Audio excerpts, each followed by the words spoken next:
sholat jamak. Nah, digabungkan sekarang. Ya. Di biasa Anda dengar jamak qasar, gabung sama pangkas gitu kan.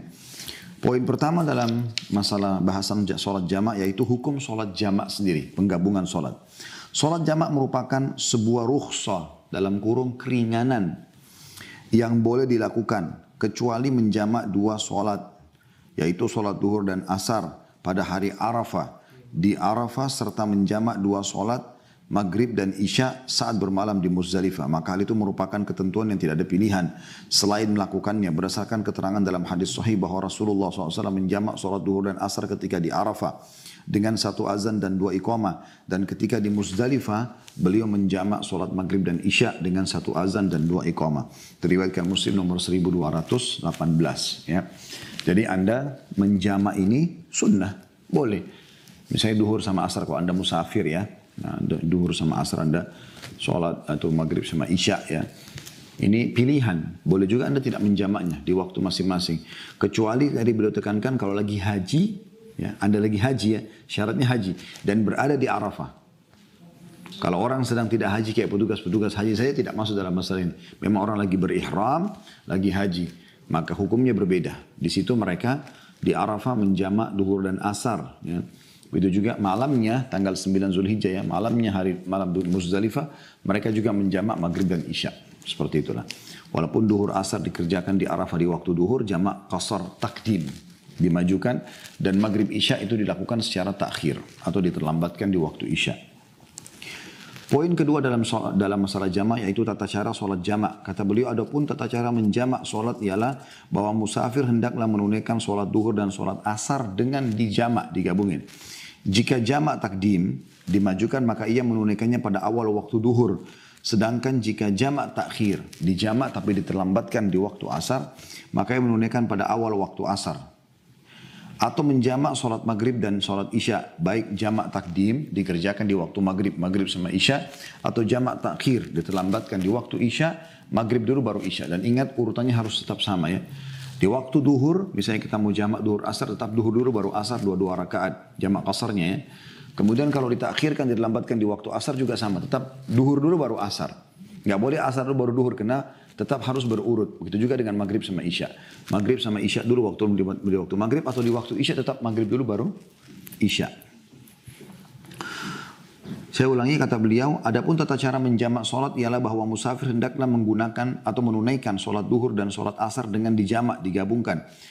Jika jamak takdim dimajukan di waktu duhur, maka ia menunaikan pada awal waktu duhur, sedangkan jika jamak takhir diterlambatkan di waktu asar, maka ia menunaikan pada awal waktu asar.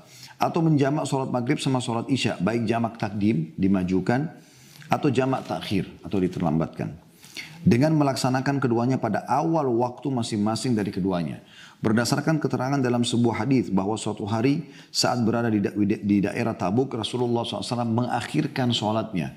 Jadi duhur sama asar diterlambatkan di waktu asar, atau maghrib sama isya diterlambatkan di waktu isya. Lalu beliau pergi menunaikan sholat duhur dan asar dengan dijamak. Lalu beliau pergi lagi menunaikan sholat maghrib dan isya dengan dijamak. Di mana ketika itu beliau datang ke Tabuk untuk berperang. Disebutkan dalam riwayat Muslim nomor 706. Dibolehkan bagi penduduk sebuah daerah untuk menjamak antara sholat maghrib dan isya di masjid pada malam di mana hujan turun deras atau udara terasa dingin sekali atau angin berhembus kencang. Jika hal itu akan menyulitkan mereka kembali lagi ke masjid saat waktu sholat isya tiba. Karena Rasulullah SAW pernah menjamak antara sholat maghrib dan isya pada malam di mana ketika itu turun hujan deras. Dan ini diriwayatkan oleh Imam Bukhari di nomor 543. Ya. Jadi agak berbeda sedikit bahasan tentang qasar. Qasar itu kan memangkas. Pangkas ini hanya boleh bagi musafir. Duhur, asar, isya jadi 2 rakaat. Kalau jamak menggabungkan, musafir boleh menjamak sekaligus qasar tadi, menggabungkan dan memangkas. Tapi bagi mukim ada keadaan-keadaan tertentu dibolehkan untuk menjamak, tapi tidak qasar. Duhur 4 rakaat, asar 4 rakaat. Di waktu duhur boleh menjamaknya. Maghrib 3 rakaat, isya 4 rakaat. Tapi di waktu maghrib itu namanya dijamak ya. Baik itu takdim atau takhir. Tapi umumnya orang ditakdim, didahulukan ya. Itu karena keadaan-keadaan tertentu, keadaan genting, keadaan kayak terjadi gempa, ya banjir. Kita nggak memungkinkan sama sekali untuk sholat masing-masing di waktunya. Maka semua ini tentu dibolehkan sebagaimana beliau bahasakan tadi ya. Juga dibolehkan bagi orang yang sakit menjamak antara dua sholat, yaitu sholat duhur dan sholat asar, dan sholat isya, maghrib dan isya. Orang sakit tidak memungkinkan dia bolak-balik kamar mandi segala macam, lagi stroke, lagi sakit parah ya, dirawat beberapa macam alat-alat yang ada di badannya tidak memungkinkan, maka ini dibolehkan dia menjamak, tapi tidak mengqasar ya, sekali lagi tidak memangkasnya. Mangkas itu hanya untuk musafir. Dikatakan juga dibolehkan bagi orang sakit menjamak antara dua solat, duhur dan asar, dan solat isya, maghrib dan isya, jika mereka kesulitan menunaikan tiap-tiap solat pada waktunya, karena alasan disyariatkannya solat jamak itu adalah dikarenakan adanya kesulitan. Jika kapan saja kesulitan itu ada, maka pada saat itu solat jamak dibolehkan. Terkadang seseorang menghadapi kesulitan yang luar biasa di saat ia berada di tempat, misalnya mengkhawatirkan akan keselamatan dirinya, kehormatannya dan hartanya. Maka pada saat itu dibolehkan baginya menjamak solatnya. Berdasarkan keterangan dalam sebuah hadis sahih bahwa Rasulullah SAW pernah satu kali menjamak solat saat berada di tempat, bukan karena alasan hujan. Ibnu Abbas radhiyallahu anhu menuturkan, anna Nabi SAW shalla bil Madinah sab'an wa thamaniyan al-zuhra wal asra wal maghrib wal isya. Bahwa pada saat berada di Madinah, Nabi SAW mengerjakan solat sebanyak 7 atau 8 rakaat, yaitu menjamak solat duhur dengan solat asar, serta itu di waktu duhur, serta menjamak antara maghrib sama isya di waktu maghrib. Diriwayatkan Bukhari nomor 4543 dan juga Muslim 705.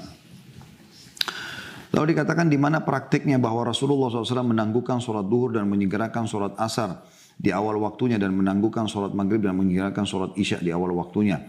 Hal ini dikarenakan melaksanakan dua solat secara berurutan pada satu waktu. Baik, kita akan tutup teman-teman sekalian dengan poin C-nya, yaitu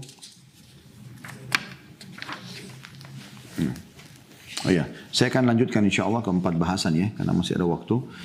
Di poin C-nya yaitu solat orang sakit. Jadi ingat kita sudah bahas tentang qasar, memangkas solat yang 4 rakaat, duhur, asar, isya. Dan ini terjadi pada solat wajib ya, dan bagi musafir saja. Kemudian kita sudah bahas masalah jamak, menggabungkan antara solat-solat tersebut, dan sudah kita jelaskan. Kalau jamak boleh musafir, boleh juga orang mukim. Tapi mukim ini orang yang tidak musafir, harus ada alasan tertentu yang membuat mereka boleh menjamak ya. Sebagian ulama di waktu kita sekarang misal juga diberikan gambaran kalau ada orang pasien yang sangat parah masuk di ruang operasi gitu kan, dan dia dioperasi sekian lama gitu ya. Misalnya pas menjelang azan duhur pasien masuk dan dia harus diselamatkan sekarang. Maka dokter itu kemudian mengoperasi dia. Ternyata operasinya berjalan lama sampai menjelang azan asar. Dia belum sholat duhur. Kalau dokter tinggalkan bisa mati orang ini. Maka di sini termasuk masalah yang dia boleh jamak dengan asarnya nantinya gitu kan. Atau misalnya ya dia jamak dengan asar karena dia tahu operasi ini akan melewati waktu, atau kasus seperti tadi ya, contoh yang sebelumnya ya, misalnya dia terlewatkan karena dia tidak mungkin tinggalkan pasien, itu contoh saja ya. Tapi di sini diberikan gambaran misalnya banjir, gempa, ya kendala-kendala memang tidak memungkinkan kita sama sekali ya. Dan ini tidak boleh tentu kalau orang lagi santai-santai saja ya.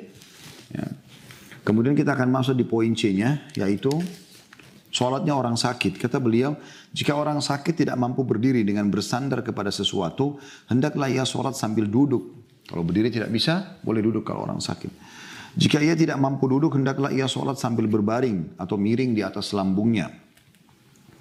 Jika tidak mampu, hendaklah ia sholat sambil terlentang dengan melonjorkan kedua kakinya menghadap ke arah kiblat dan melakukan sujudnya dengan cara membungkuk lebih rendah dari rukuknya. Jika ia tidak mampu melakukan rukuknya dan sujudnya dengan cara demikian, maka lakukanlah dengan isyarat, walaupun cuma isyarat mata ya. Dan dia tidak boleh meninggalkan sholatnya apapun alasannya. Berdasarkan keterangan yang dikemukakan oleh Imran ibn Husain radhiyallahu anhu, seraya berkata, aku menderita penyakit wasir. Lalu aku bertanya kepada Nabi SAW tentang sholat, dan beliau menjawab, "Sholli qa'iman, fa in lam tastati' fa qa'idan, fa in lam tastati' fa sholli ala jambik, fa in lam tastati' fa mustalqiyan." Sholatlah kamu sambil berdiri.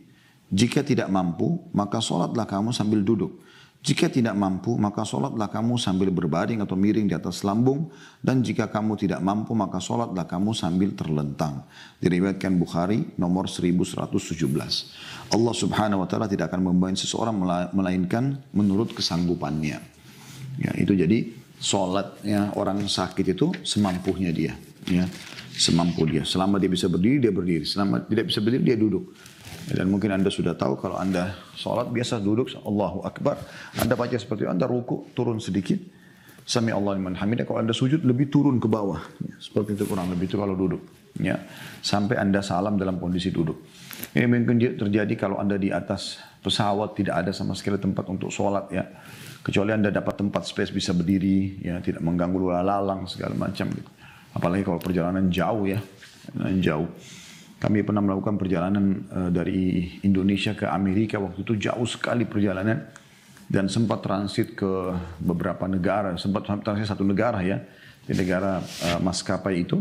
Dan itu tidak ada tempat sama sekali gitu. Dan waktu itu luar biasa berubah-berubah gitu.